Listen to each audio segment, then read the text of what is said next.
घाट में श्री मुख से राधे राधे राधे राधे राधे राधे बंसी घाट में श्री मुख से राधे राधे राधे राधे राधे राधे ओ मन में श्री मुख से राधे राधे राधे राधे राधे राधे ओ मन में श्री मुख से राधे राधे राधे राधे राधे संतन कुंड में श्री मुख से राधे राधे राधे राधे राधे राधे शांतन कुंड में श्री मुख से राधे राधे राधे राधे राधे राधे शांता में श्री मुख से राधे राधे राधे राधे राधे राधे शांता में श्री मुख से राधे राधे राधे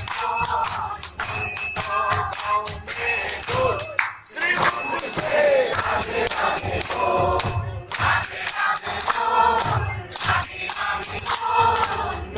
नंदगांव में श्री मुख से राधे राधे राधे शरबल में श्री मुख से राधे राधे राधे राधे प्रेम शरबल में श्री मुख से राधे राधे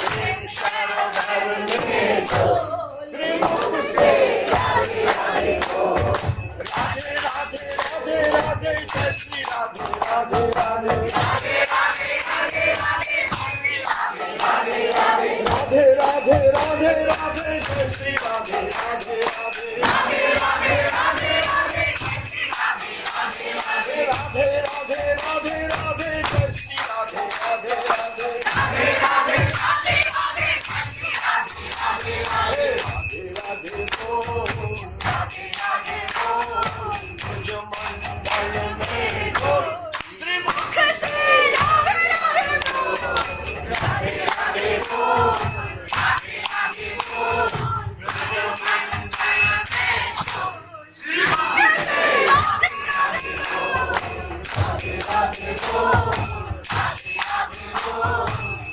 ज्ञान बल में श्री मुख से राधे राधे राधे राधे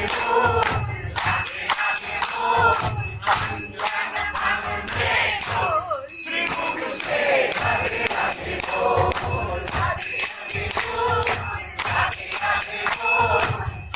हार बन में श्री मुख से राधे राधे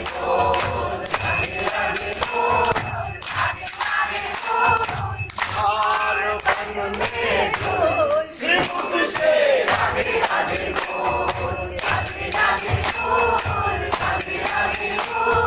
चीर घाट में श्री मुख से राधे राधे राधे राधे चीर घाट में श्री मुख से राधे राधे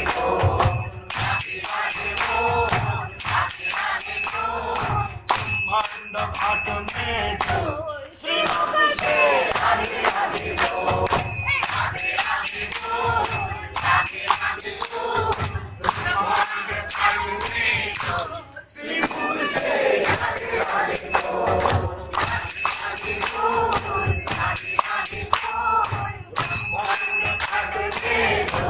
श्री मुख से राधे राधे राधे राधे राधे राधे राधे राधे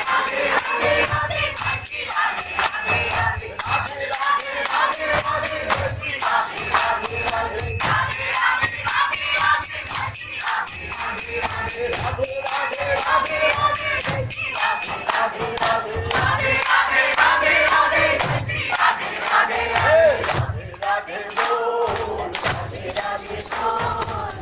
मन कुंड में डोल श्री मुख से राधे राधे बोल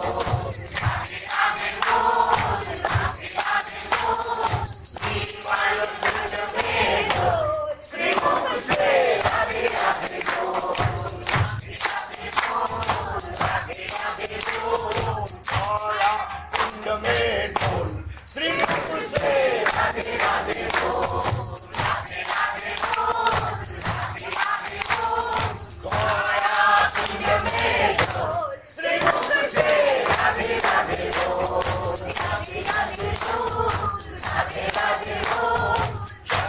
पहाड़ी में श्री मुख से राधे राधे बोल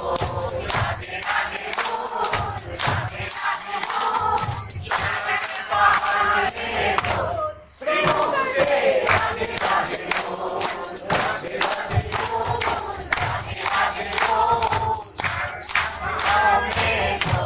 श्री मुख से राधे राधे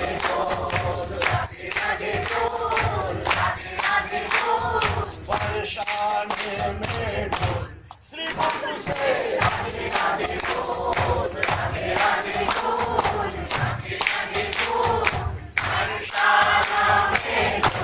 श्री मुख से राधे राधे राधे राधे राम नदी में श्री मुख से राधे राधे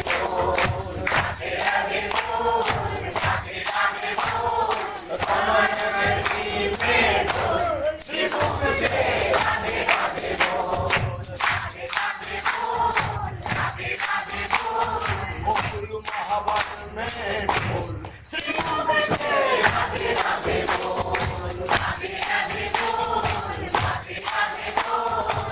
गोकुल महावन में डोल श्री मुख से राधे राधे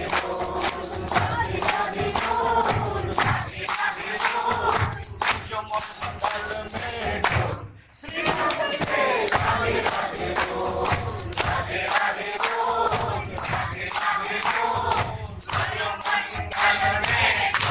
श्री मुख से राधे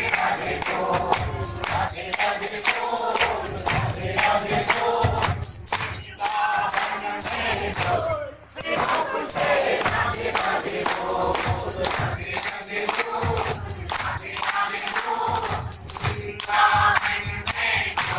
श्री मुख से राधे राधे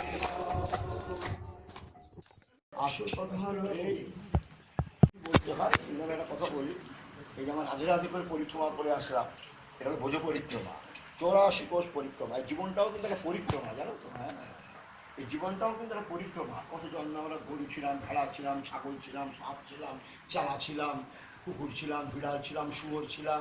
এই পরিক্রমা করতে করতে আজকে এই মানব জীবনে এসেছি। জীবনটাও কিন্তু একটা পরিক্রমা।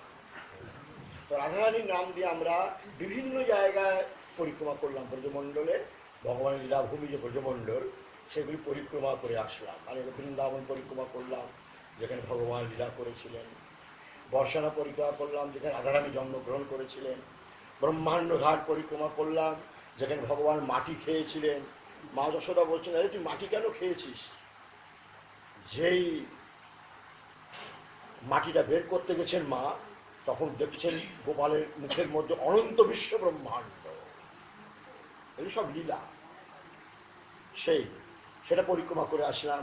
রমণরেতি, যেখানে এখনো পর্যন্ত কৃষ্ণ ভক্তির জন্য লোকে লুটোপুটি খায় বালির মধ্যে। তারপরে অঞ্জনবন, যেখানে স্বয়ং ভগবান রাধারানীকে কাজল পরিয়ে দিয়েছিলেন। অঞ্জন মানে কাজল, রাধারানীকে কাজল পরিয়ে দিয়েছিলেন, সে অঞ্জনবন পরিক্রমা করলাম।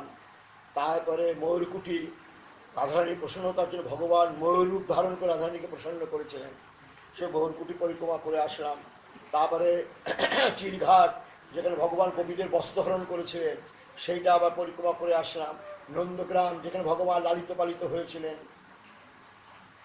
বিশ্রাম ঘাট, যেখানে ভগবান কংসকে মেরে বিশ্রাম করেছিলেন। কংস খুব মোটাসোটা ছিল তো, আর ভগবান তো অল্প বয়সে ছিল, মারধর করে এসে ভগবান বিশ্রাম করলেন। সেই বিশ্রাম ঘাট পরিক্রমা করে আসলাম। তারপরে বংশীবধ, তারপরে ভান্ডিল বন, যেখানে রাধাকৃষ্ণের বিবাহ হয়েছিল। রাধাকৃষ্ণের বিবাহ হয়েছিল, কিন্তু ব্রহ্মা ছিলেন পুরোহিত, মানে ব্রহ্মবৈবর্ত পুরাণে আছে, অবশ্য ভাগবতে নেই। সে ভান্ডিল বন পরিক্রমা করে আসলাম, মাঠ বন পরিক্রমা করে আসলাম, গোকুল মহাবন পরিক্রমা করে আসলাম, বিভিন্ন জায়গা পরিক্রমা করে এখন আমরা এই কাঠিয়াবাদ সেবা আশ্রমে এসে উপস্থিত হলাম। এই হলো পরিক্রমার মাহাত্ম্য। পরিক্রমা করলে ভগবান প্রসন্ন হয়। যখন ভগবান এই ভাদ্র মাসে জন্মগ্রহণ করেন, তখন দেবতারা ভগবানকে পরিক্রমা করেছিলেন। পরিক্রমা এমন একটা সাধন যে অল্প এবং সহজভাবে ভগবানকে আস্বাদন করা যায়। এই জন্য দেবতারা ভগবান এবং ভগবানের যেসব লীলা, পুতনাবধ, কংসবধ, অঘাসুরবধ, তারপর বকাসুরবধ, গোটকাসুরবধ, কংসাসুরবধ, সব ভগবান মেরেছিলেন। যেই সব জায়গায়, সেই সব জায়গায় রাধে রাধে বলে আমরা পরিক্রমা করলাম, যাতে আজকে রাধারানী আমাদের প্রতি সন্তুষ্ট হয়ে কৃপা আশীর্বাদ বর প্রদান করেন, যাতে আমাদের কৃষ্ণ ভক্তি হয়। তো সুতরাং এই যে পরিক্রমা সর্বপ্রথম দেবতারা ভগবানকে করেছিল এই ভাদ্র মাসে ভগবান জন্ম নেওয়ার সময়। জন্মাষ্টমীর পর থেকে পরিক্রমা শুরু হয়। আজকের দিনে মনে আমরা করেলা কি রহেরা থাকি, যেখানে অষ্টসখীর গ্রাম, ললিতা, বিশাখা, চন্দ্রাবলী, সুদেবী, অনেক আছে সব সখীদের নাম। এইসব গ্রামে আমরা থাকি প্রায় 42 বছর ধরে। এবার তো এখানে আছি। তো এইসব সখীদের, অষ্টসখীর গ্রাম, বর্ষানা, এগুলো সব অষ্টসখীর গ্রাম। কমই, করেলা, রহেড়া, পিসায়া, সংকেত, বর্ষানা, চিকসৌলি, অনেক সব গ্রাম আছে। এসব জায়গা আমরা পরিক্রমা করি। এরা আমাদের পূর্ব মহাপুরুষ নির্ধারিত সেই সব স্থানে আমরা পরিক্রমা করে থাকি। আর ভগবানকে দেবতারা পরিক্রমা করেছিলেন। কলিকালের প্রভাবে সেটা লুপ্ত হয়ে গেছিল। সেটাকে আবার আমাদের নাগাজি মহারাজ আর এদিকে শ্রী চৈতন্য মহাপ্রভু তিনি পরিক্রমা প্রবর্তন করেন। তার আগে আমাদের যে নাগাজি মহারাজ, চতুর্চিন্তামণি নাগাজি মহারাজ, সেই লুপ্ত পরিক্রমাকে আবার সজাগ করেন, জাগৃত করেন। সেই পরম্পরা মতো আমাদের ব্রজবিধি মহন্ত বলা হয়। আমরা প্রতিবার এই ব্রজ পরিক্রমা করি। আমাদের পরে আবার শ্রী চৈতন্য মহাপ্রভুও একটা পরিক্রমা প্রবর্তন করেন, সেটাও মোটামুটি এখন পর্যন্ত আছে। তো এই পরিক্রমা মানে সহজ এবং সরলভাবে ভগবানকে আস্বাদন করা, ভগবানের কৃপা দৃষ্টিকে আস্বাদন করা। এই যে তোমরা মন্দির পরিক্রমা করো, বিষ্ণু মন্দির পরিক্রমা 4 বার করতে হয়। 4 বার বিষ্ণু মন্দির পরিক্রমা করতে হয়, তারপর ভগবান প্রসন্ন হয়। আমরা অবশ্য বহুবার পরিক্রমা করে ফেলেছি। তাই সেই পরিক্রমা ভগবানকে সহজভাবে প্রসন্ন করা যায়। প্রসন্ন করা অনেক রাস্তা আছে, গুরু নির্দিষ্ট পথে চলতে হয়। হ্যাঁ, এখন রাধা তত্ত্বটা হলো এই, আমাদের কাঠিয়াও একরকম বলতেন, আমরা একরকম বলি। সেই এখন রাধা তত্ত্বের ব্যাখ্যা করতে গেলে অনেক কিছু বলতে হয়। রাগত ধা, রাধা শব্দ উচ্চারণ করার সঙ্গে সঙ্গে স্বয়ং ভগবান এসে উপস্থিত হয়ে যায়। এটা তো রাধা তত্ত্বের প্রথমেই আছে, রাধা সংহিতা, যে রাধা। আমরা বুঝতে পারছি না, আমরা পাপের পাহাড়, ময়লার পাহাড়, আবর্জনার পাহাড় আমাদের মধ্যে রয়েছে, কামনা বাসনা আসে বলে আর লাভ নেই। যার কারণে আমরা প্রভুকে দেখতে পাচ্ছি না। রাধা শব্দ একবার যে কৃষ্ণ নাম করে, জীবের কি সাধ্য আছে তত পাপ করে। একবার যে রাধা নাম করে, জীবের কি সাধ্য আছে তত পাপ করে। আমাদের অত সাধ্য নেই পাপ করা। একবার কৃষ্ণ নামে যাহা ক্ষয় হয়ে যায়, পাহাড়ের মতো পাপ চূর্ণীকৃত হয়ে যায়। কিন্তু সেটা বুঝতে হবে, বোঝার চেষ্টা করতে হবে, তবেই দেখবে একবার ভগবানের নাম করলে তোমরা সর্বপ্রকার পাপ তাপের প্রতাপ বা পাপের সাগর থেকে তোমরা মুক্ত হয়ে ভগবত কৃপা শক্তি লাভ করবে। মধুরা মধুরমে তৎ মঙ্গলম মঙ্গলানাম সকল নিগম বল্লী সৎফলম চিৎস্বরূপম সকিত বিপরিগীতম শ্রদ্ধয়া হেলয়া বা ভৃগুবর নর মাত্রম তারয়েৎ কৃষ্ণ।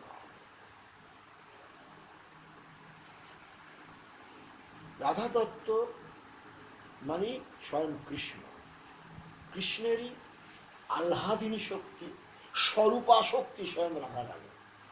আগে কিন্তু কৃষ্ণই ছিলেন, তিনি লীলার জন্য 2 হয়েছেন, আর 2 না হলে সৃষ্টি হয় না। সমস্ত নারী জাতি রাধাস্বরূপ, এই জন্য রাধা তত্ত্ব। আর সমস্ত পুরুষ জাতি কৃষ্ণস্বরূপ, এলো কৃষ্ণতত্ত্ব। এই কলকাতার কালীমাই বলো, গুয়াহাটির কামাখ্যামাই বলো, আর সেই হরিদ্বারের পার্বতী গৌরীমাই বলো, যত ভারতবর্ষের বাইরে যত সব নারী মূর্তি আছে, এই সমস্তই রাধা স্বরূপ। রাধাই অনন্ত নারী রূপে আমাদের সাথে প্রকাশিত। আর হলো রাধাই কৃষ্ণের স্বরূপা শক্তি, রাধাই কৃষ্ণের সে আহ্লাদিনী শক্তি। সুতরাং রাধারানীকে আলাদা করলে চলবে না। রাধা কৃষ্ণ স্বরূপাম বৈ, কৃষ্ণ রাধা স্বরূপিণাম। আমার প্রথমেই প্রণাম করা হয়, নমস্কার। কৃষ্ণই রাধার স্বরূপ, রাধাই কৃষ্ণ স্বরূপ, এইটি হলো রাধা তত্ত্ব। আর যত সব নারী জাতি আছে সৃষ্টির জন্য ভগবান বানিয়েছেন, এসব রাধার স্বরূপ।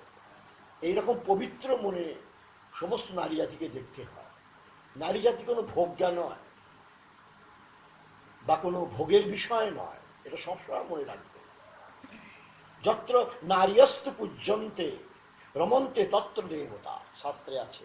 যেখানে নারী জাতি পূজিতা হন, আরাধিতা হন, সম্মানিত হন, জানবে সেই রাষ্ট্র, সেই দেশ সবসময় উন্নতির দিকে থাকে।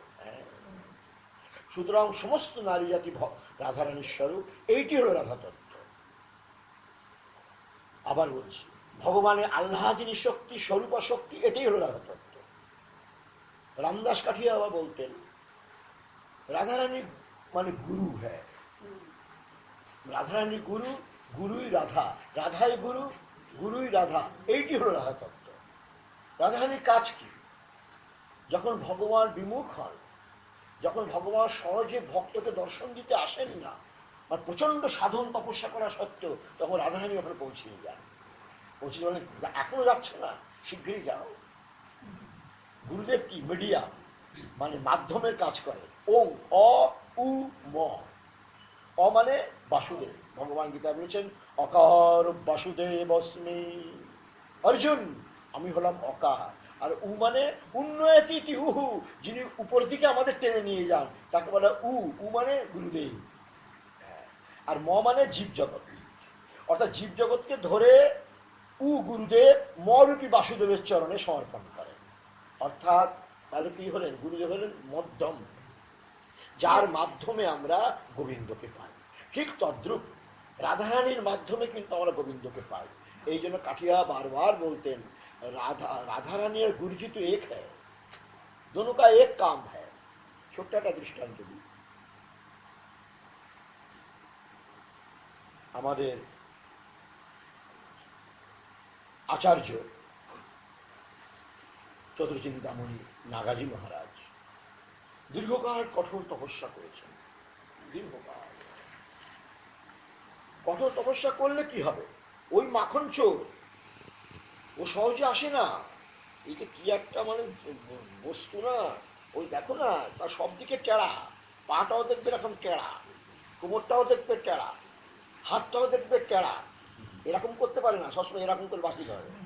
আর মুখটাও দেখবে টেড়া রাধার দিকে, আবার চোখটাও টেড়া, তার বৃন্দাবনও টেড়া, তার গোবর্ধনও টেড়া, মানে তার সমস্ত কর্মটাই হলো বেকা। সাধন ভজন করছি, যেমন শিব সংসার দর্শন দেন, শিবকে বলা হয় আশুতোষ, একটুতে প্রসন্ন হয়ে যায়। যেমন শম্ভরা সূর্যকে দর্শন দিয়েছিলেন, সকলকেই দেন। কিন্তু আমাদের কৃষ্ণ মাখন চোর, সে মাখন খেয়েও বলে মাখন খায়নি। তুমি ভালো বলে মাটি খাচ্ছে, তার সত্ত্বে বলে মাটি খায়নি। সুতরাং তিনি অনন্ত বিশ্ব ব্রহ্মাণ্ডপতি। তিনি যখন নির্গুণ হন তখন কিছুই খান না। আমার কথা বুঝতে পারছো তো?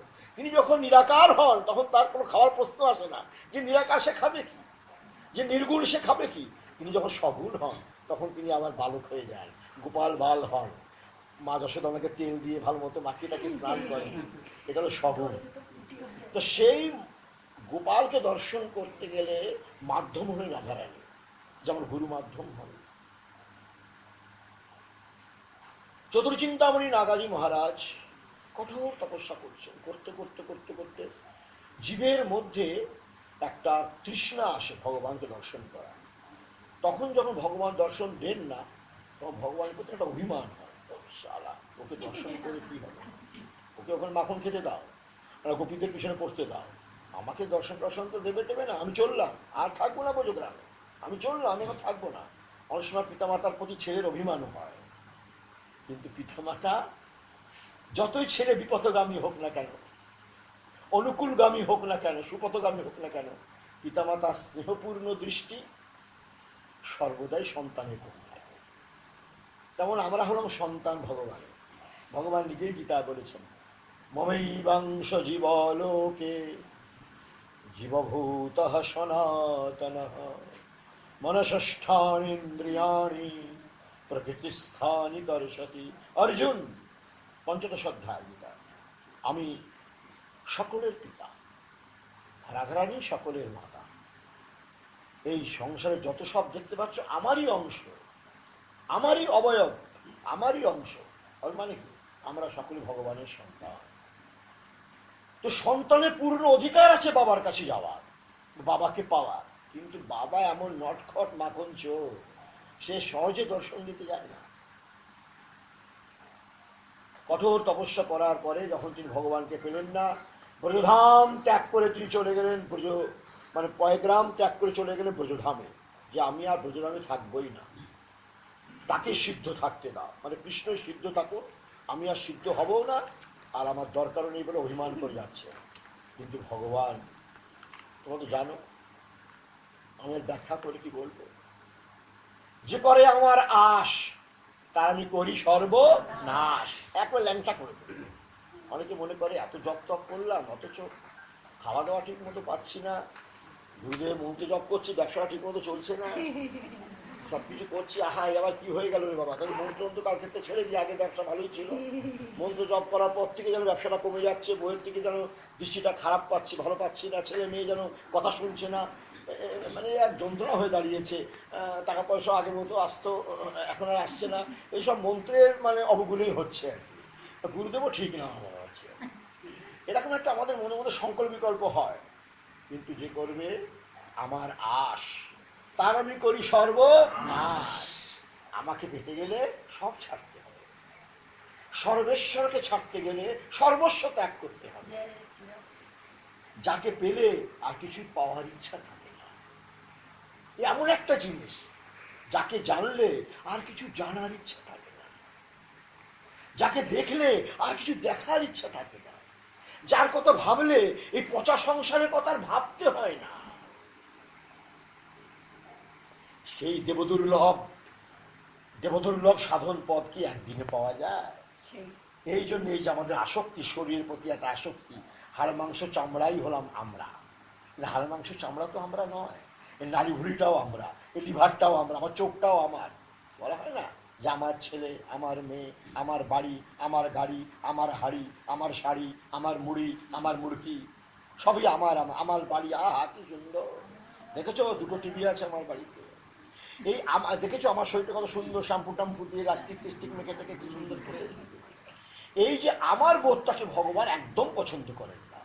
গীতায় বারবার বলছেন আমি না, সব তুমি, মানে সব গোবিন্দের মনে করে না, গোবিন্দের। ওই যে ভগবান সব কেড়ে নেন, শরীর অসুস্থ করে দেন, টাকা পয়সা ধন তার প্রতি, স্ত্রী প্রতি মোহ, স্ত্রীকে নিয়ে চলে যান, এরকম বহু দৃষ্টান্ত আছে, ছেলে মেয়েকে নিয়ে চলে যান।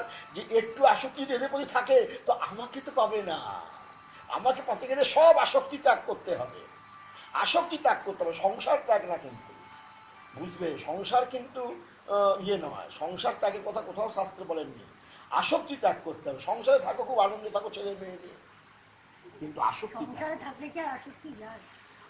ত্যাগ করতে হবে। এই আসক্তি ত্যাগের কথা শাস্ত্রে ভুরি ভুরি দৃষ্টান্ত আছে। তো যাই হোক, তাই নাগাজি মহারাজ বললেন না আর কিছুই দরকার, একটা ল্যাংটি পরে তো কাপড় পরতেন না, একটা ল্যাংটি পরেই চলতেন, রওনা দিলেন। আর ভগবান দেখছেন, আরেকটু দেখি, আরেকটু দেখি, আরেকটু দেখি, এখনই দর্শন দেব, আরেকটু দেখি। ওই আরেকটু দেখি দেখি করতে করতে আমাদের প্রাণ সীতারাম। তারপর যেতে যেতে ভগবানই তো ফাঁসিয়ে দেন না, এই সংসারে তো তিনি ফাঁসিয়েছে, ওর কথা আর বলে লাভ নেই, ও নিজেই ফাঁসায় আবার নিজেই ছাড়ায়, নিজেই নিজেকে বাঁধিয়া নিজেই করিছ লীলা, নিজেই নিজেকে মুক্ত করিতে চলেছে অনাদি খেলা। নিজেই ভাসিয়ে দিলেন, সংসার মায়াতে কিন্তু উনি ভাসিয়েছেন। হ্যাঁ, আবার নিজেই বললেন, নিজেই আগুন লাগাচ্ছেন, কিন্তু আবার নিজে বালতি নিয়ে দৌড়াচ্ছেন, আহা আগ লাগবেই আগ লাগবেই। আরে তোমাকে আগ লাগাতে বলেছে তাকে, কিন্তু এটা উনি আনন্দ পান, এসব বলে আর লাভ নেই। নাগাজি মহারাজ যেতে যেতে যেতে যেতে বিশাল জটা, যেমন আমাদের আছে, আমাদের পূর্বপুরুষের সকলই জটা, এই জন্য আমাদেরও জটা, বিশাল জটা ছিল, কাটা গাছে ফেসে গেল। সংসার রূপী কাটায় জটা ফাঁসিয়ে দিলেন, নিজেই ফাঁসিয়ে দিলেন। এইবার দেখবো কোথায় যাস তুই। আর জটা মটা এমনভাবে ফেসে গেল কদমখণ্ডিতে যে তিনি আর মানে কি বলবো পদযাত্রা করতে পারলেন না। ওখানে দাঁড়িয়ে থাকলে মনে করলেন সব পরিস্থিতি ঈশ্বরের ইচ্ছা অনুযায়ী হয়, জীবের ইচ্ছায় কিছু হয় না। কিন্তু জানো তো, আমার বহুদিন ইচ্ছা ছিল 2016-তে আশ্রমের নির্মাণ শেষ করে অন্যান্য কাজের দিকে ধাবিত হবে। আমেরিকায় একটা আশ্রম করেছি, সেখানেও খুব আড়ম্বর করে ব্যবস্থা করবো ইত্যাদি, মা কিছুই হলো না। এর 4-5 বছর মামলা মোকদ্দমা এখানে জড়িয়ে পড়লাম। এখন আমার 2017 মনে হয় গঙ্গার ঘাটটা হলো, 18-তে মনে এটা হলো, আর 20-তে এটা শুরু হবে। সুতরাং তোমার আমার ইচ্ছায় কিছু হবে না, কিন্তু গোবিন্দ যে ইচ্ছা করবে সেটাই। 12 বছর প্রতীক্ষা, আর কত প্রতীক্ষা করব? তো ভগবান অনুকূল হলে, সুতরাং তার ইচ্ছাই পূর্ণ হবে। তোমরা যে যাই করো না কেন, তার ইচ্ছার প্রতি তার জন্য প্রতীক্ষা করতে হবে, যেটা ভগবান গীতা বলেছেন, তিতিক্ষস্য ভারত, অর্জুন প্রতীক্ষা করো, সময় মতো সবই হবে। আমি মাঝে মাঝে বলতাম, ভগবানের অসমাপ্ত কাজ কোনোদিন, অপূর্ণ কাজ থাকে না, সবসময় শেষ হয়, মানে অসমাপ্ত থাকে না। এই যে ভগবত কৃপা এখন অনুকূল হচ্ছে। তো নাগাজি মহারাজ যেতে জটা ফেসে গেল। এখন কী করবেন? মলমূত্র ওখানেই ত্যাগ, মলমূত্র তো হয়নি অবশ্য, খাওয়া দাওয়াই নিয়ে তো মলমূত্র হবে প্রত্যেকে, ওখানেই তিনি দাঁড়িয়ে আছেন। আর নিত্য নিরন্তর চ্যান্টিং, হৃদয় মন্দিরে কৃষ্ণ নাম ঝঙ্কৃত হচ্ছে, কৃষ্ণ নাম আস্বাদিত হচ্ছে, কৃষ্ণ নাম উচ্চারিত হচ্ছে, কৃষ্ণ নাম জপিত হচ্ছে, ধ্যান করছেন সবসময়, কিন্তু ভগবান আসছেন না।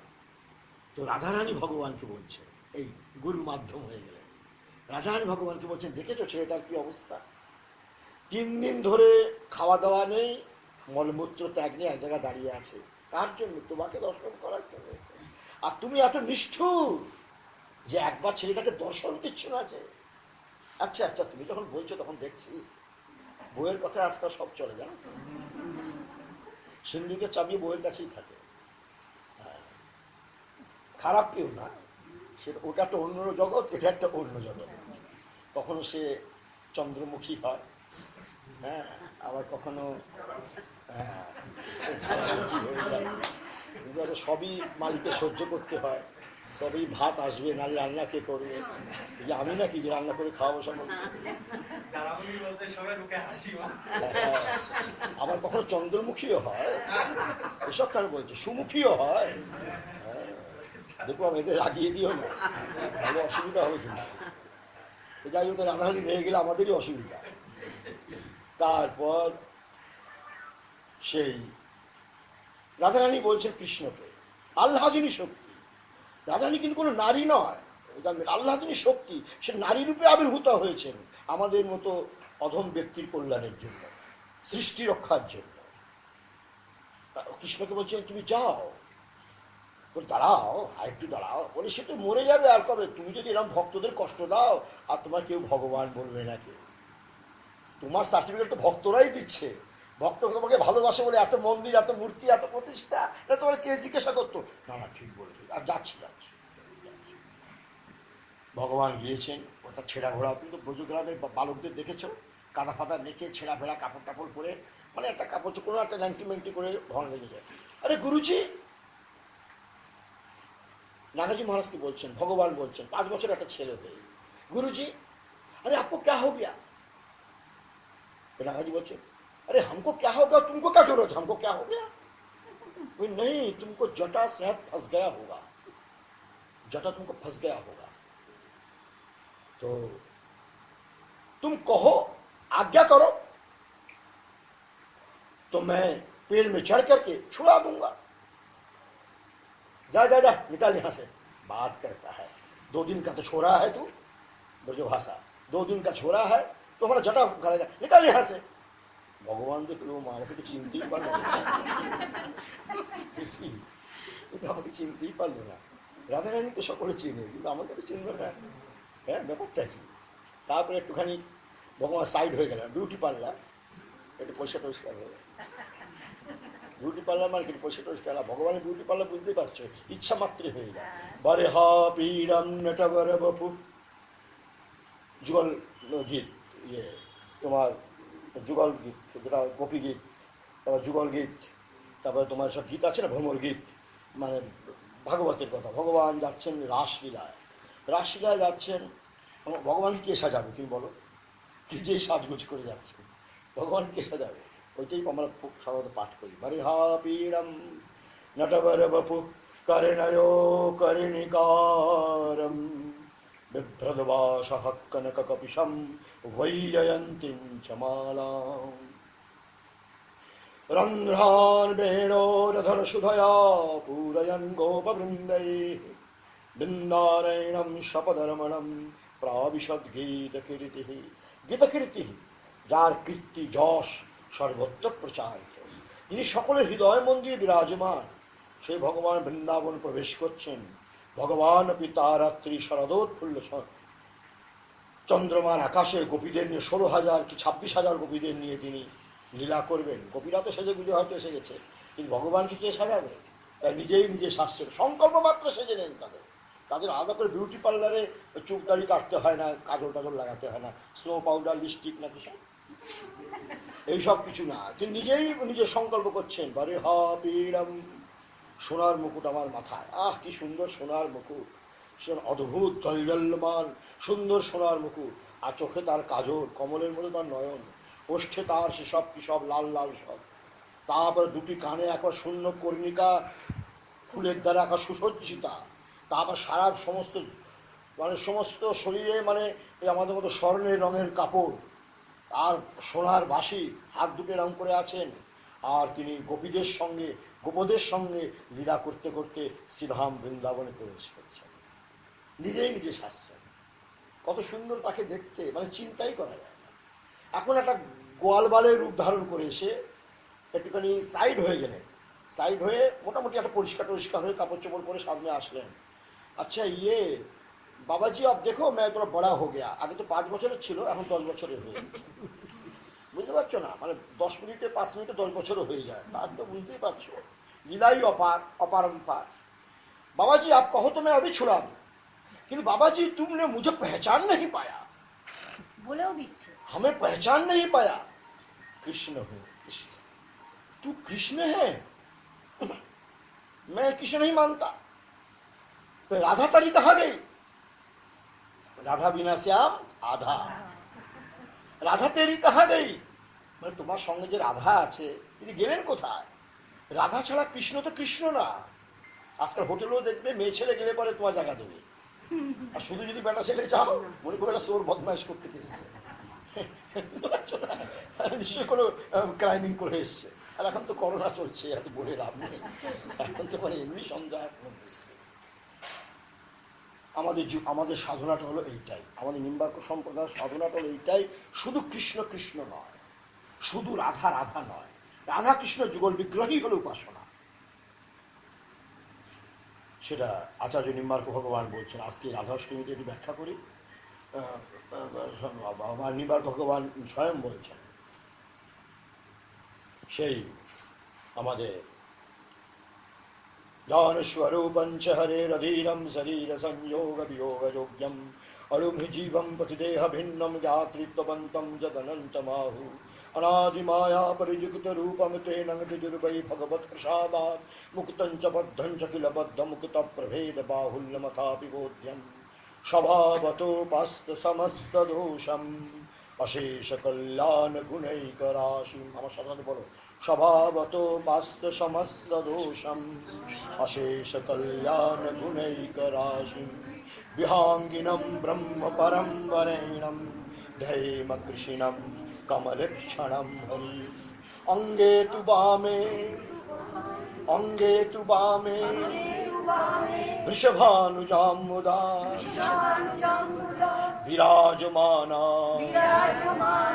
অনুরূপ সৌভগা সখী সহস্রয়ে পরিসেবিতাম সদা স্মরেম দেবী সকলিষ্ট কামনা উপাসনীয়ম নিতরাম জনে সদা প্রহাণয়জ্ঞান তমোনুবৃত্তে সনন্দনাদ্বৈ মুনিভিস্তথোক্তম শ্রীনারদায় অখিল তত্ত্ব সাক্ষিণে। শ্রী চৈতন্য মহাপ্রভুর বহু বৎসর আগে আচার্য নিম্বার্ক জন্মগ্রহণ করেছেন। তিনি বলছেন এই কথা ভগবান যে রাধা কৃষ্ণই হল আসল উপাসনার বিষয়। স্বভাবত যার মধ্যে কোনো দোষ নেই, কামনা নেই, বাসনা নেই, নিত্য সত্য সনাতন স্বরূপ। আর বংশীধারী ভগবান কৃষ্ণ স্বভাবত পাস্ত সমস্ত দোষ অশেষ কল্যাণ গুণেই করাসীন, সমস্ত কল্যাণের যেন সাগর, সমস্ত আনন্দের যেন পুঞ্জস্বরূপ। বিহঙ্গিনম ব্রহ্ম পরম্বরেণম। এখন একটু বুঝবে না, বিহঙ্গিনম মানে কৃষ্ণ, শঙ্কর্ষণ, অনিরুদ্ধ, অপরদ্যুম্ন, এগুলো বিহঙ্গিনম। চারটে ভগবানের রূপ, যেমন লক্ষণ, রাম, ভরত, শত্রুঘ্ন। যখন রাম আসেন তখন একা আসেননি, কিন্তু চার অংশে এসছেন, রাম, ভরত, লক্ষণ, শত্রুঘ্ন। ঠিক তদ্রূপ, এটা তোমরা জানো, কিন্তু কৃষ্ণটা জানো না। কৃষ্ণ বিহঙ্গিনাম মানে চার রূপে তিনি এসছেন, কৃষ্ণ, প্রদ্যুম্ন, শঙ্কর্ষণ আর অনিরুদ্ধ। এই চার রূপে ওনারা এসে লীলা করেন। একা আসলে লীলাটা হয় না। লক্ষণ ছিল, তখন তিনি বনবাস করলেন, সীতাকে নিয়ে লক্ষণ সঙ্গে ছিলেন, ভরত রাজ্য দেখছিলেন, শত্রুঘ্ন এদিকে দেখছিলেন। হ্যাঁ, চার অংশে। কিন্তু তদ্রূপ ভগবান কৃষ্ণ মানে যখন আসলেন তিনি মানে বলরাম মানে শঙ্কর্ষণ, জানো তো? হ্যাঁ, কৃষ্ণ বলরাম রোহিণীর গর্ভে পাঠিয়ে দিলেন, যেহেতু কংস মারবে বলে রোহিণী পুত্র বলা হয় বলরামকে। তাহলে কৃষ্ণ এটা লীলার জন্য আসেন। আর এদিকে অনিরুদ্ধ আর তোমার প্রদ্যুম্ন। হ্যাঁ, এটা হলো মানে বিভিন্ন মানে সাধনা, বিভিন্ন লোকে বিভিন্ন কথা বলে। এই জন্য আত্মা, এটা পরমাত্মা আর আত্মা, বুঝতে পারছো না? আর এদিকে তোমার মানে জীব জগৎ, এরকম সব ব্যাখ্যা করা হয়। মানে সমস্ত জীব জগৎ হলো তোমার সেই অনিরুদ্ধ আর তোমার প্রদ্যুম্ন। হ্যাঁ, আর এটা আত্মা আর পরমাত্মা। আর অনেক সময় আবার অনিরুদ্ধকে জীব বলছেন। এরকম বিভিন্ন চার ভাগ করে ভগবান কৃষ্ণ এসেছিলেন। তা বিহঙ্গিনম পরম ব্রহ্মণ্যম, জীবকে লীলা করার জন্য তিনি চার ভাগে এসছেন। এমন ভগবান কৃষ্ণকে আমি বারবার প্রণাম করি। আর তার অঙ্গে মানে বামাঙ্গে বাঁদিকে সাক্ষাৎ তারই অনুকূল সৌভাগ্যযুক্ত সেই সহস্র সখী কর্তৃক পরিসেবিত সাক্ষাৎ রাধারানী বিরাজমান আছেন। এবং তার মতো অনুকূল সৌভাগ্য সম্পন্ন জ্যোতিস্বরূপিণী ব্রজেশ্বরী বৃন্দাবনেশ্বরী সাক্ষাৎ রাধারানী তার বামাঙ্গে অবস্থিতা। এই যুগল বিগ্রহেই আমাদের উপাসনা করা উচিত। নিতরাম জনৈ সদা, নিত্য নিরন্তর সকলের দ্বারা এই যুগল বিগ্রহ দর্শন করতে হয়। তাহলে অনেক কামনা বাসনা আছে না আমাদের, এগুলি সব ধুয়ে মুছে পরিষ্কার হয়ে যায়। এই কথা সনক সনন্দন সনাতন সনত কুমার আমার গুরুদেব নিম্বার্ক ভগবান লিখছেন, আমার গুরুদেব নারদকে বলেছিলেন। নিম্বার্ক ভগবানের গুরুদেব নাম ছিল নারদ। তাই বলছেন আমার গুরুদেব নারদকে এই যুগল উপাসনার ব্যাখ্যা সনক সনন্দন সনাতন সনত কুমার, যিনি অখিল তত্ত্ব সাক্ষী, আমার গুরুদেব তাকে যুগল উপাসনার ব্যাখ্যা করে দিয়েছেন। এই জন্য তোমরা সকলেই যুগল উপাসনা করবে। শুধু কৃষ্ণ থাকলেও সেটা পূর্ণ নয়, আর শুধু রাধা থাকলেও সেটা পূর্ণ নয়। এই জন্যে আমাদের নাগাজি মহারাজ বলছেন, তুই কৃষ্ণ হ্যাঁ রাধা তেরি কাহা গেই, রাধা তোমার কোথায় দিয়েছেন? কৃষ্ণ চিন্তা করলো, আচ্ছা আমার কথা রাধার কথা, এর মানে আমাকে কেউ জিজ্ঞাসাই করে না, রাধারানী ছাড়া আমি অধুরা। তখন কৃষ্ণ তাড়াতাড়ি রাধারানীকে চলে গেলেন। এই দেখেছো সব কিন্তু তোমার কথাই বলছে, আমার কোনো মূল্যই নেই, তোমাকে না নিয়ে গেলে সে তো আমাকে কৃষ্ণ বলে মনেই করছে না। আমি বললাম যে আমি ছাড়িয়ে দেবো জটা, সে যেন মনে হচ্ছে যেন আমার সাথে হাসি ঠাট্টা করছে। আর তুমি না থাকলে পরে তো সে অপূর্ণ দেখতে পাচ্ছি, চলো তুমিও চলো। তারপর রাধারানী, যেহেতু রাধারানী তো পাঠিয়েছিলেন কৃষ্ণকে, তো দর্শন দাও। রাধারানী স্বয়ং আসে, সোনার থালা নিয়ে আসলেন। 3 দিন নাগাজি মহারাজ না খেয়েছিলেন। রাধারানী সে সকল তো ওই রূপ না, দিব্য যুগল বিগ্রহ 2জন দর্শন দিলেন। আর সে দর্শন পেয়ে নাগাজি মহারাজকে তো কৃত্য হয়ে গেল। ভগবানের সেই সুন্দর কোমল হাত জটাতে যেই লাগলো, জটা আর কাটা আলাদা হয়ে গেল। যেখানে প্রভুর উপস্থিতি, সেখানে কি আর সংসারে কাটা থাকতে পারে? সংসারে কাটা আপনি আপনি উঠে যায় সেই ভাব ভক্তি থাকলে। তারপরে নাগাজি ভগবান বললেন, আমার দর্শন পেয়েছো, তুমি বর চাও। নাগাজি বলছে, কোনো বর নেই, এই জল বিগ্রহে দর্শন করছি। কত জন্ম জন্মান্তরে প্রতীক্ষা করার পর এই মানব জন্মে, বহু জন্মের সৌভাগ্য ফলে, বহু তপস্যার ফলে, বহু কষ্ট করে তোমার দর্শন পেয়েছি, এইটি তো বর। আর আমার বরের কি প্রয়োজন? বলে না না, তাহলে ব্যবস্থা, একটা জাগতিক বর চেতে হয়, নিয়ম, তবে আমার দর্শন সার্থক। তখন ভগবান নাগাজি মহারাজ ভগবানকে বললেন, আমি ব্রজ পরিক্রমা করি, তোমার লীলা পরিক্রমা করি, তোমার যত লীলা আছে পরিক্রমা করি। সেখানে সাধুরা না খেয়ে থাকে, খাওয়ার ব্যবস্থা থাকে না, তো তুমি আশীর্বাদ করো যাতে আধা দুধ আধা পুত, যদি 2টো পুত্র হয় একটা আমাকে দেবে, আর যা দুধ হবে তা আমাকে দেবে। আমার প্রচুর দুধ আসে আমাদের, সেই যেই গ্রামে আমরা পৌঁছাই সাধু সন্ত নিয়ে, তাদের যদি 10 মণ দুধ হয় তো 5 মণ দুধ আমাকে দেবে, বা ছেলে যদি 2টো হয় তো একটা সাধু হওয়ার জন্য দেবে। এ প্রথা ছিল, এখন কালান্তরে সব নষ্ট হয়ে যায়, তোমরা বুঝতেই পারছো। তো এই হয়েছে ঘটনা। সুতরাং রাধা, আমাদের শ্রীজি রামদাস কাঠিবাজি মহারাজ বলেছেন, রাধাই গুরু, গুরুই রাধা, এলো রাধা তত্ত্ব। আর সর্বত্রই যত নারী জাতির রূপ আছে, মা কালী রূপেই বলো, কামাখ্যা মা রূপেই বলো, বা আমাদের হরিদ্বারে পার্বতী গৌরী রূপেই বলো, যত রূপে আছে সমস্ত রাধারই অদ্ভুত রূপ। আর এই জগন্নাথের যে লীলা দেখছো তোমরা সুভদ্রাকে নিয়ে, এটাও রাধারানীর ভাবেই ভাবিত হয়ে জগন্নাথ 3টে মূর্তি ধারণ করেছেন। জগন্নাথ আর সুভদ্রা আর বলরাম। একবার ভগবান রাত্রিবেলা ঘুমিয়ে আছেন, সঙ্গে রুক্মিণী শুয়ে আছেন। 16,100 বউ, বুঝতেই পারছো, 4টিখানি কথা নয়, আমরা তো একটা বউতেই মাথা খারাপ। রুক্মিণীও শুয়ে আছেন, ভগবানও শুয়ে আছেন, আর সমস্ত বউরা যার যার ঘরে আছেন। 8 মহিষী ওনার সঙ্গে শুত, আর সকলে কিন্তু যার যার ঘরে থাকতো। কিন্তু ভগবানের 16,108 ছিল, তো ভগবানের 16,108ই হয়ে গিয়েছিল। সুতরাং সব ঘরে কিন্তু ভগবান থাকতেন। হঠাৎ ভগবান রাত্রিবেলা চিৎকার করে উঠেছে, রাধে রাধে রাধে রাধে। রুক্মিণী চিন্তা করছি, আমরা এতগুলি বউ আছি, আর একটা বউ কোত্থেকে আসবে? সব বউরা চিন্তা করে স্বামীর সামনে, যে রে বাবা, এবার কোন সতী আসলো রে বাবু। হ্যাঁ, রাধে তো আমাদের 16,108-এর মধ্যে তো রাধা নেই। রুক্মিণীরও শ্রেষ্ঠ নারী ছিলেন, তো শ্রেষ্ঠ স্ত্রী রুক্মিণী ছিলেন, যাকে ভগবান নিয়ে এসে বিবাহ করে। হ্যাঁ, প্রধানা মহিষী, অষ্টপ্রধানা মহিষী, তার মধ্যে সেই জাম্ববতী, সত্যবতী, এরা সকলে ছিলেন। তো রুক্মিণী চিন্তা করলে ব্যাপারটা কি, এখন বরকে জিজ্ঞাসা করা যায় না তুমি আমার কাকে ভালোবাসো, এটা জিজ্ঞাসাও করা যায় না, কারণ একটা গুরুজন, আসার দিনের মেয়ে না পট করে বলে বসবে, আসার দিনে তো মেয়ে না যে পট করে স্বামীকে বলে বলবে তুমি তাকে ভালোবাসো। রুক্মিণী বড় মাকে বললো, রোহিণী, রোহিণী বড় মা, জানো তো, দেবকী ছোট মা, রোহিণী বড় মা। বড় মা, রাত্রিবেলা আমরা শুয়ে থাকি, আর প্রতিদিন সে রাত্রে 3টের সময় রাধে রাধে রাধে করে। রাধে আমার কোথেকে আসবে 16,108-এর মধ্যে দিয়ে? বলে তোমরা জানো না, কৃষ্ণ তোমাদের নিয়ে একটা লীলা করছেন, এটা হলো তার শৃঙ্গার লীলা, ঐশ্বর্য লীলা, বিশাল ঐশ্বর্য। সাগরের মধ্যে বিশাল, ব্রহ্মাকে বলেছেন বিশাল করে বানিয়ে দাও আমার 16,108 বউ, সকলের জন্য অ্যাটাচ বাথরুম করে, ডাইনিং ড্রয়িং করে, ঘর টর দিয়ে 16,100।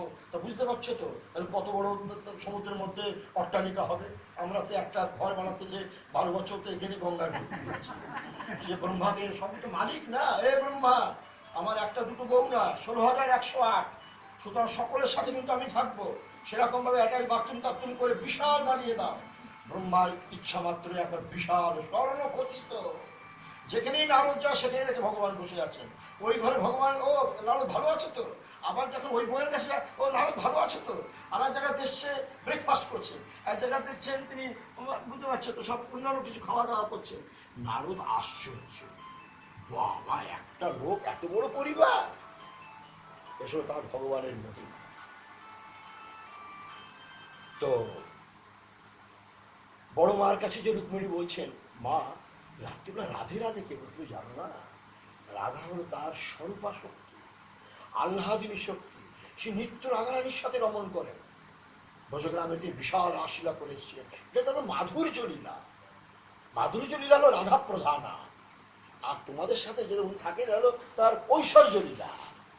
বিশাল অট্টালিকা, বিশাল ব্যবস্থা, মানে কত হাজার অক্ষৌহিণী সেনা ভগবানের ছিল, আর কত হাজার এক একটা ওনার স্ত্রীর সাথে প্রায় মানে 500 করে দাসী থাকতো। এ তো আর ঐশ্বর্য লীলা। এই জন্য মাঝে মাঝে তিনি 14 বছর পর্যন্ত ব্রজগ্রামে যে লীলা করেছিলেন, সেই লীলায় তিনি সমর্পিত চিত্তা, ওটা মাঝে মাঝে তার মনে পড়ে যায়। জানো, তুমি যদি রাধা তত্ত্ব সম্যকভাবে শুনতে চাও, তাহলে তোমাদের এই 4-5 জনই আমার সঙ্গে থাকবে, আর যেন কেউ না থাকে।